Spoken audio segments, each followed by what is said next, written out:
Assalamualaikum warahmatullahi wabarakatuh. Selamat pagi semuanya. Untuk hari ini Bapak akan memberikan penjelasan berkaitan dengan pelajaran akidah. Nah, pembahasan hari ini yang akan kita bahas yaitu tentang kitab Al-Quran dan nama-namanya. Jadi bagian kedua.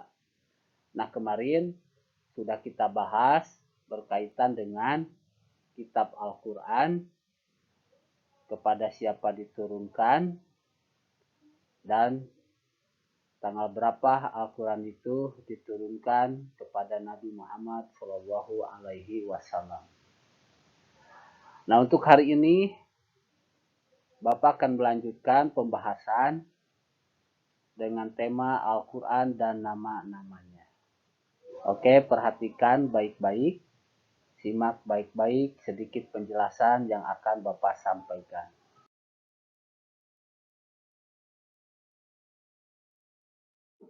Nah, sebelum kita bahas berkaitan dengan nama-nama selain kitab Al-Quran, kita mesti mengetahui dulu apa pengertian Al-Quran. Al-Quran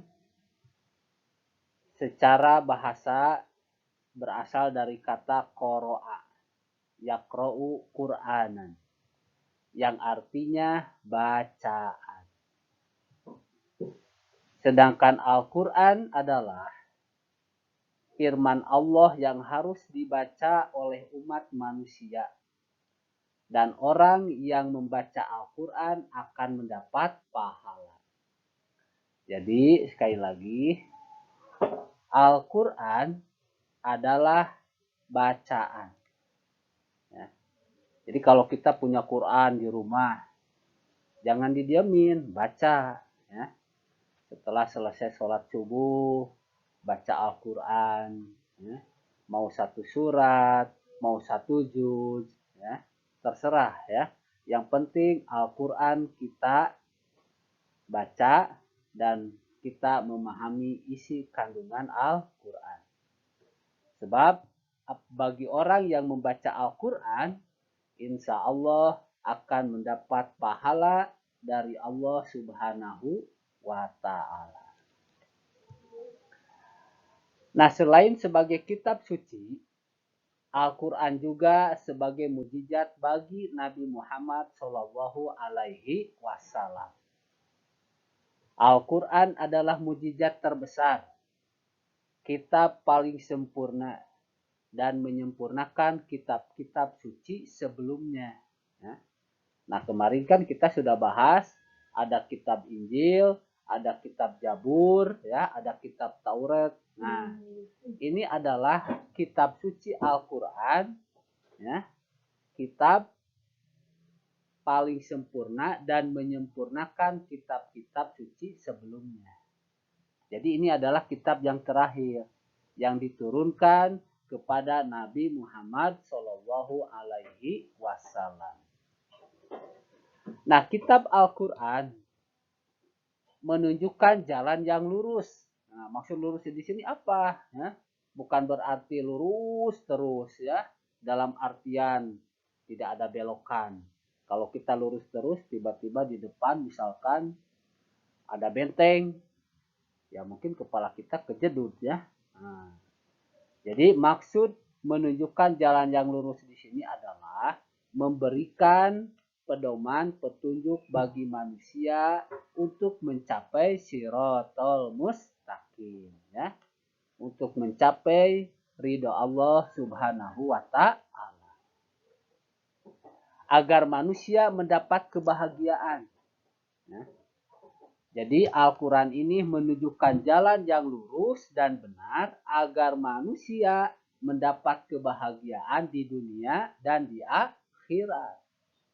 Jadi kalau misalkan kalian nih ya, anak-anak kelas 3, kalau ingin bahagia di dunia dan di akhirat, harus rajin baca Quran. Ya. Itu yang pertama. Yang kedua, harus selalu menjadikan Al-Quran itu sebagai pegangan, sebagai petunjuk dalam menjalankan kehidupan. Ya. Oke, kita lanjutkan. Nah, kitab Al-Quran mempunyai banyak nama. Nah, di sini nama-nama Al-Quran yang mengandung arti bacaan antara lain. Nah, di sini yang pertama yaitu nama selain dari Al-Quran, Alkitab. Ya. Yang kedua yaitu Al-Furqan. Yang ketiga yaitu Az-Zikru. Yang keempat yaitu Al-Bayan. Nah, inilah nama-nama Al-Quran yang mengandung arti bacaan. Pertama, Alkitab. Kedua, Al-Furqan. Ketiga, Az-Zikru. Keempat, Al-Bayan. Lalu apa yang dimaksud dengan Alkitab? Apa yang dimaksud dengan Al-Furqan, Az-Zikru, serta Al-Bayan? Oke, kita akan bahas satu persatu.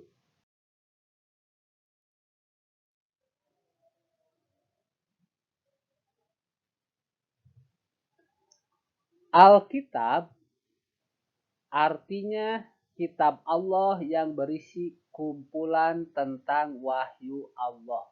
Nah, jadi sekali lagi, Alkitab artinya kitab Allah yang berisi kumpulan tentang wahyu Allah.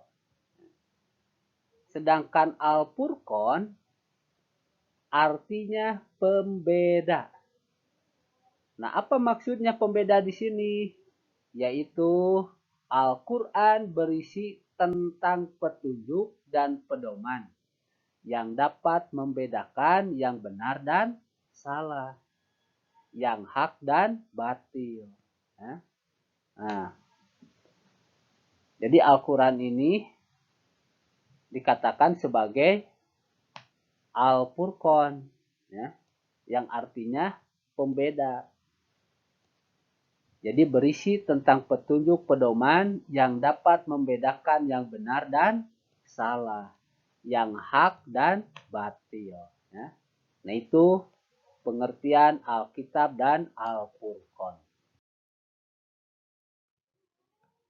Selanjutnya, Az-Zikru. Az-Zikru artinya peringatan. Maksudnya Quran memberi peringatan kepada manusia agar tidak menempuh jalan yang sesat. Nah, ya.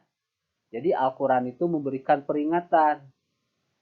Kalau kalian membaca Al-Quran, di dalam Al-Quran misalkan ada firman Allah, janganlah kalian berbuat kemungkaran. Nah, itu adalah peringatan. Ya.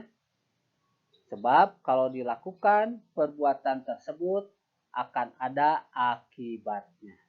Nah, itu salah satu contoh. Selanjutnya Al-Bayan. Apa artinya Al-Bayan? Oke, perhatikan. Al-Bayan artinya penerang. Apa maksudnya?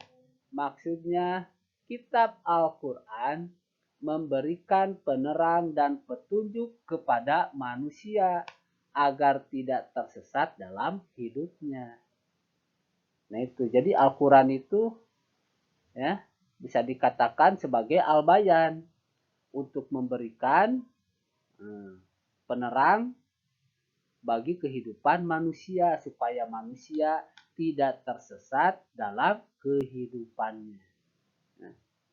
Nah, itulah penjelasan berkaitan dengan nama-nama kitab Al-Quran. Jadi sekali lagi, nama-nama kitab Al-Quran ini adalah merupakan penjelasan dari materi yang kemarin, yaitu materi pelajaran akidah.